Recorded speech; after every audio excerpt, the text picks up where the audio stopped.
Hello everyone, आपसे कैसे हैं। उम्मीद करें कि आप स्वस्थ होंगे, अपने पढ़ाई के लेकर ही व्यस्त होंगे।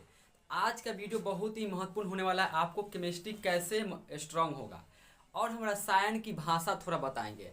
अब पूरा डिटेल बात रहेगा केमिस्ट्री मतलब मजबूत कैसे बनाएं, जिसके कारण बहुत स्टूडेंट के समझ नहीं आता केमिस्ट्री। ऐसा क्या है केमिस्ट्री में बहुत सारे स्टूडेंट के बहुत ही ज़्यादा डर लगता है। ऐसा कुछ नहीं है भाई, इस वीडियो के देखिए आपको पूरी जानकारी मिलेगा केमिस्ट्री कैसे स्ट्रांग बनाएं। सबसे पहले हम जान लेते हैं विज्ञान की भाषा। देखिए यहाँ पर लिखा है रसायन की भाषा। तो देखिए विज्ञान एक चमत्कारी विषय है। जैसे में आप देख रहे हैं बिजली जल रहा है ना, जल रही है, ये क्या है, विज्ञान का ही देन है, जिसकी अनेक शाखाएं है। रियल बात है भाई, फिजिक्स केमिस्ट्री क्या है, विज्ञान का ही पार्ट है। प्रत्येक शाखाएं के अपने अपने क्या है, डिफिनीशन है, परिभाषा है। मान लेते हैं रसायन शास्त्र का अलग होगा, फिजिक्स का अलग होगा, बायोलॉजी का अलग होगा। तो यह आपको समझ आया होगा, थोड़ा भी आपको दिक्कत नहीं हुआ होगा।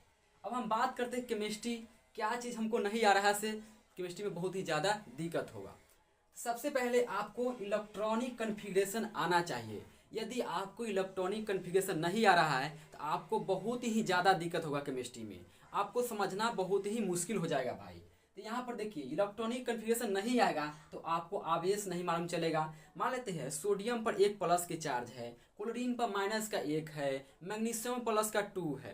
तो कैसे मालूम कीजिएगा, यदि इलेक्ट्रॉनिक कन्फिग्रेशन नहीं आ रहा तो आप नहीं मालूम कीजिएगा, ठीक है। अब बात करते हैं धातु, अधातु, उपधातु। तो आप इसकी सहायता से आप मालूम कर सकते हैं। आप एक ट्रिक की माध्यम सीखेंगे इसे, जिसके लास्ट में क्या हो, म लगा हो तो क्या है, धातु है, और जिसके लास्ट में न है तो क्या है, अधातु है। लेकिन आपको सहायता करता है ट्रिक, बाकी बहुत एलिमेंट का आप नहीं पहचान पाइएगा। तो इसकी सहायता से आप पूरा पहचान पाइएगा। जिसके लास्ट में क्या हो, 1 2 3 इलेक्ट्रॉन हो, हम कहेंगे तो आपको समझ नहीं आएगा अभी, क्योंकि आपको इलेक्ट्रॉनिक कन्फिग्रेशन नहीं आएगा तो यह सब समझ नहीं आएगा। अब बात करते हैं संयोजकता। संयोजकता, अब संयोजकता कैसे सीखिएगा। यदि इलेक्ट्रॉनिक कन्फिग्रेशन नहीं आ रहा है तो आपको संयोजकता भी नहीं आएगा दोस्त। मान लेते हैं जैसे कार्बन, क्या कार्बन में कार्बन 4 कंपाउंड 4 बॉन्ड बनाता है, तो आप कैसे पहचानिएगा। यदि इलेक्ट्रॉनिक कन्फिग्रेशन नहीं आ रहा है तो आप नहीं पहचान पाइएगा, ठीक है। अब मान लेते हैं संयोजी, तो संयोजी भी आप इलेक्ट्रॉनिक विन्यास की सहायता से आप पहचान पाइएगा।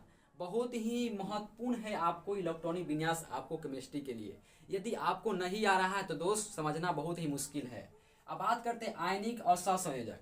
तो आयनिक पहचानिएगा कैसे। तो सोडियम पर बताया है क्या, तो प्लस का 1 चार्ज होता है और माइनस का 1 क्लोरीन पर चार्ज होता है, मतलब आवेश होता है, हिंदी में बोलते हैं।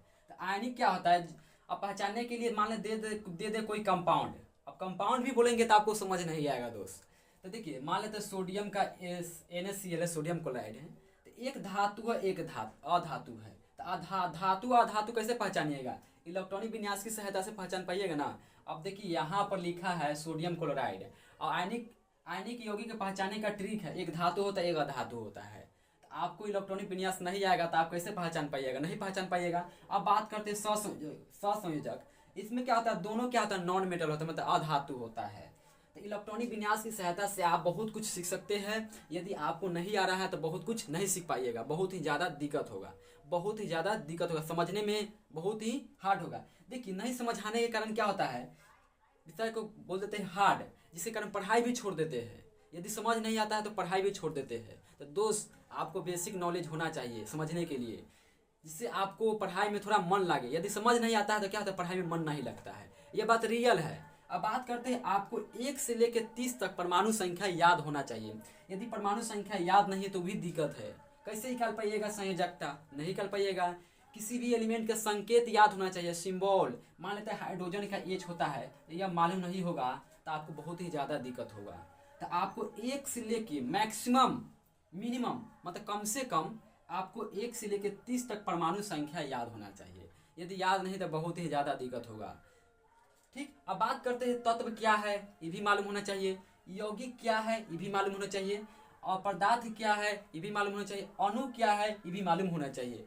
यह सारे आपको बेसिक है, बेसिक नॉलेज है, आपको यह सब मालूम होना चाहिए, जिससे आपको केमिस्ट्री में थोड़ा भी दिक्कत है, केमिस्ट्री से आपको प्यार हो जाएगा। बहुत ही बेसिक है ये आपको मालूम होना चाहिए दोस्त, रियल बात है भाई।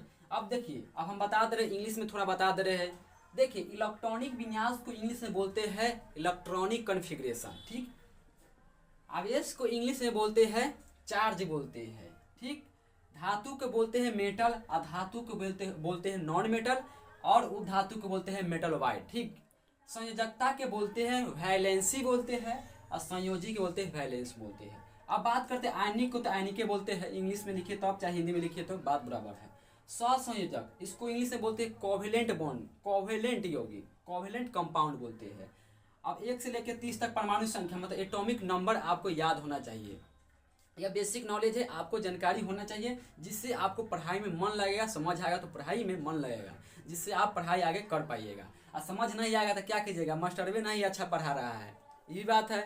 अब मान लीजिए 11th नहीं पढ़े हैं, ना 10वां पढ़े हैं, ना 9th पढ़े हैं, और डायरेक्ट पढ़े हैं 10th, तो 9th में सिखाया जाता है, ये सब सिखाया जाता है।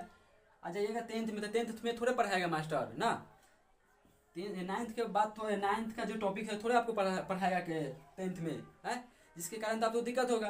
तो यह सब थोड़ा आपको जानकारी होना चाहिए, यूट्यूब पर सर्च कीजिए, कुछ पर सर्च करके आपको सीख लेना चाहिए। ठीक है, अब बात करते हैं, इसको तत्व को बोलते हैं इंग्लिश में एलिमेंट बोलते हैं, यौगिक को बोलते हैं कंपाउंड बोलते हैं, और पदार्थ को बोलते हैं मैटर बोलते हैं, अणु को बोलते हैं मॉलिक्यूल बोलते हैं, मॉलिक्यूल बोलते हैं। तो यह सारे आपको बेसिक नॉलेज है। आपको वीडियो में जानकारी मिला होगा तो चैनल को सब्सक्राइब और वीडियो को लाइक जरूर कीजिएगा। आपको हम जीरो से सिखा देंगे, सब सिखाएंगे, ऐसे और बेसिक हम सिखाएंगे। आप चैनल को सब्सक्राइब कर लीजिएगा। फिर मिलते हैं नेक्स्ट